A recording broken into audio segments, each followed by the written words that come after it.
तर आज आम्हाला जायचं होतं यांच्या आत्याकडे भेटण्यासाठी. त्यासाठी आमची सकाळी सकाळी गडबड चाललेली होती. नाश्ता बनवला, सगळ्यांनी मस्त असं ब्रेकफास्ट करून घेतला आणि आई बाबा येणार नव्हते तर त्यांच्यासाठी देखील स्वयंपाक बनवून ठेवला. त्यानंतर दुपारी आम्ही पोहोचलो मल्लेवाडीमध्ये.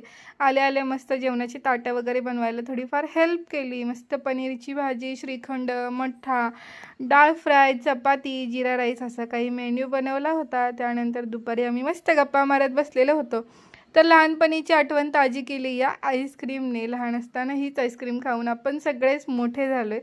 त्यानंतर आम्ही थोडंफार फोटोशूट केलं आणि आम्हाला ह्या ताई शेत दाखवायला नेत होत्या. त्यांचे खूप सारी आंब्याची झाडं आहेत तिथं. दुपारी सगळ्यांनी मस्त आराम केलेला होता. खूप छान हवा वगैरे सुटते. त्यानंतर ही आहे सिमला मिरचीची शेती.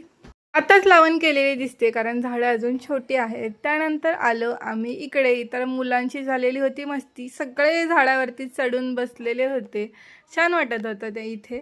त्यानंतर सगळ्यांना टाटा बाय बाय केलं आणि आम्ही निघालो सांगलीला. तर आज होता ताई दादांची ॲनिव्हर्सरी. तर आज आम्हाला पार्टी भेटणार होती म्हणून आम्ही इथं इरा रेस्टॉरंटमध्ये आलेलो होतो. मस्त असं जेवण ऑर्डर केलेलं होतं, स्टार्टर वगैरे. आणि आता आमच्या अन्वी मॅडमच्या टेस्ट डेव्हलप झालेल्या आहेत.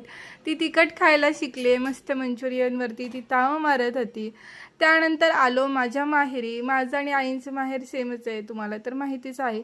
इथं मामांनी आणलेला होता केक. मस्त असं ॲनिव्हर्सरीचं सेलिब्रेशन केलं आणि असा संपला आजचा दिवस. तर चला, तर उद्या तुम्हाला माझ्या माहेरी अधिक वाण कसा झाला हे बघायला भेटणार आहे. तर स्टे ट्यून. बाय.